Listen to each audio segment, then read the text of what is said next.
Assalamualaikum and good morning dear students. I hope you are fine. Welcome to your science class and I am your science teacher Miss Nida Zamurd. Students, we have started chapter number 3. Chapter number 3 is elements and compounds.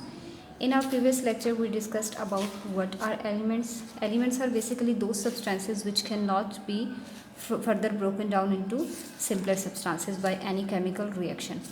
Then we discussed about different elements and their symbols.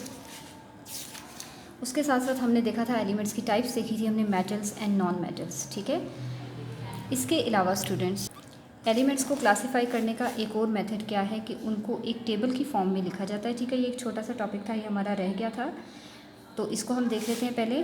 Page number 59. Another way to classify elements is to group them into columns called groups and rows called periods in the periodic table of elements according to their properties.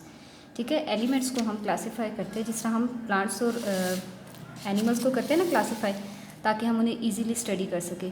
Similarly हम elements को भी इस तरह से classify कर सकते हैं, उनकी प्रॉपर्टीज़ की बेस पे उन्हें कॉलम्स में और रोज़ में एडजस्ट किया जाता है एक टेबल की फॉर्म में. ठीक है, इस टेबल को कहते हैं पीरियोडिक टेबल. हर कॉलम जो है that is known as a group and each row is known as a period. So हर ग्रुप की अपनी प्रॉपर्टीज़ होती हैं, हर पीरियड की अपनी प्रॉपर्टीज़ होती हैं. लाइक अगर फर्स्ट ग्रुप है जिसमें लिथियम, सोडियम, पोटेशियम, रुबिडियम आपको नज़र आ रहा है, सीजियम एंड आयरन, तो ये इसमें आयरन नहीं है, सॉरी, दैट इज़ फ्रेंशियम. तो इन सब की प्रॉपर्टीज़ क्या है, सिमिलर हैं, एक दूसरे से मिलती हैं. और इसी तरह से जो एक पीरियड में एलिमेंट्स हैं, moving in a period from left to right, इनकी प्रॉपर्टीज़ चेंज होती रहती हैं. ये मेटल से नॉन मेटल्स में चेंज होते जाते हैं. So this is a way to classify all the elements.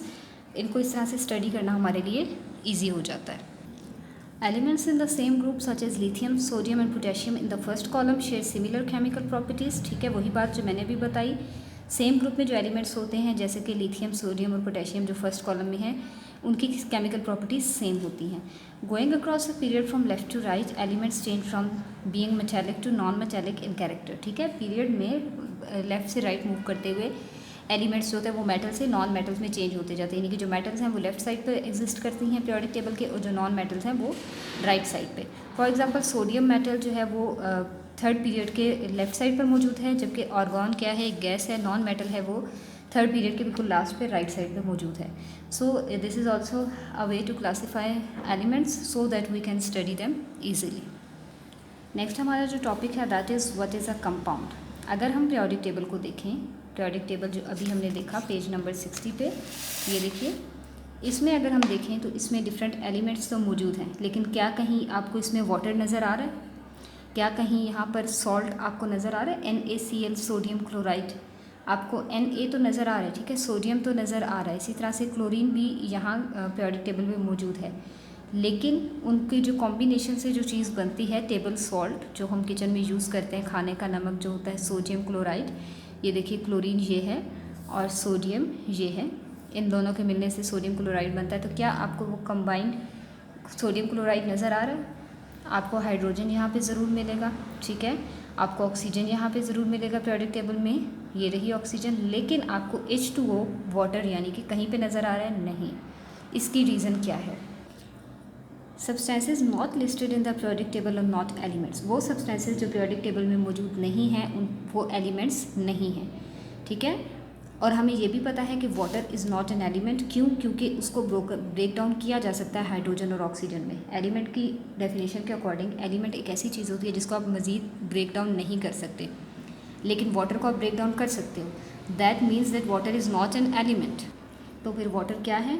Water, इसके साथ साथ salt, sugar, chalk, sand, carbon dioxide and plastic, ये सब क्या है? ये एलिमेंट्स नहीं हैं, बल्कि इनको कहा जाता है compounds. A compound is a pure substance consisting of two or more elements which have been chemically combined.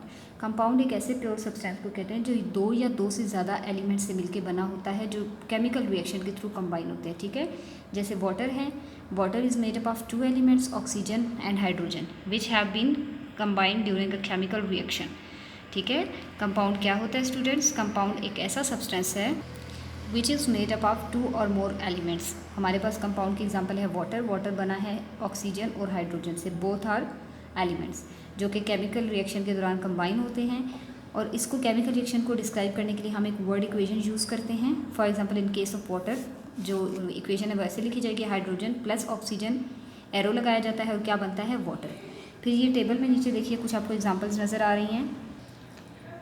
Common salt, ठीक है, ये जो टेबल सॉल्ट होता है किचन में जो हम नमक यूज़ करते हैं खाने में, सोडियम क्लोराइड, ये 2 एलिमेंट से मिलकर बनता है, सोडियम और क्लोरीन से। आपने इनकी क्या करना है, can you write down the chemical symbols of this elements, आपने इनके केमिकल सिंबल्स लिखने हैं, ठीक है। सोडियम क्लोराइड यानी कि कॉमन सॉल्ट किससे मिलके बना होता है, सोडियम एंड क्लोरीन से मिलके बना होता है, ठीक है। सोडियम का सिंबल क्या होता है, Na, और क्लोरीन का सिंबल होता है Cl, जबकि जो प्रोडक्ट बनती है सोडियम क्लोराइड उसको हम क्या कहते कैसे लिखते हैं, NaCl। सिमिलरली सैंड का जो नाम है सिलिकॉन डाइऑक्साइड इसे कहते हैं, that is made up of silicon plus oxygen. Silicon का सिंबल Si, ऑक्सीजन का O2 as you know, and product is silicon dioxide. Then carbon and oxygen combine and they form dry ice, यानी कि जो solid carbon dioxide होती है C+O2 that is CO2।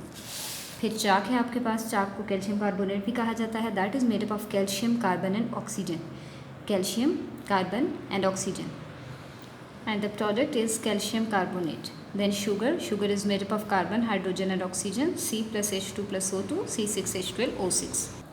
फिर है polythene is a kind of plastic that is made up of carbon plus hydrogen. So इसके symbols क्या हैं, carbon plus hydrogen, and they made polythene CH2. Come towards next page, properties of compounds.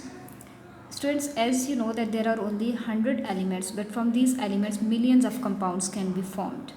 ठीक है, आपको पता है कि nature में कितने एलिमेंट्स हैं, 100 एलिमेंट्स हैं, लेकिन वो 100 एलिमेंट्स जब डिफरेंट तरीक़ों से कंबाइन होते हैं so they form million of compounds, but all compounds are having different properties, have different properties, ठीक है। हर कंपाउंड की अपनी अपनी प्रॉपर्टीज़ होती हैं, कुछ उनमें सिमिलैरिटीज़ भी होती हैं तमाम कंपाउंड्स में, ठीक है। तो हम वो सिमिलैरिटीज़ डिस्कस करेंगे क्योंकि हम ओवरऑल कंपाउंड को डिस्कस कर रहे हैं। जो फर्स्ट प्रॉपर्टी है that is compounds are found by chemical reaction. जितने भी कंपाउंड्स हैं स्टूडेंट्स वो केमिकल रिएक्शन के थ्रू ही बनते हैं। The chemical reaction involves an exchange of energy usually in the form of heat and light with the surroundings, ठीक है। केमिकल रिएक्शन किसको कहते हैं, केमिकल रिएक्शन बेसिकली क्या होता है कि एक्सचेंज ऑफ एनर्जी की फॉर्म में होता है। वो एनर्जी हीट की फॉर्म में भी हो सकती है या लाइट की फॉर्म में भी हो सकती है विद द सराउंडिंग्स, यानी कि जब भी कोई से दो चीज़ें रिएक्ट करती हैं आपस में एक दूसरे के साथ chemically, so they produce heat और लाइट, ठीक है। वो लाइट प्रोड्यूस करती हैं या हीट प्रोड्यूस करती हैं, so then a chemical reaction is completed and a new substance is formed.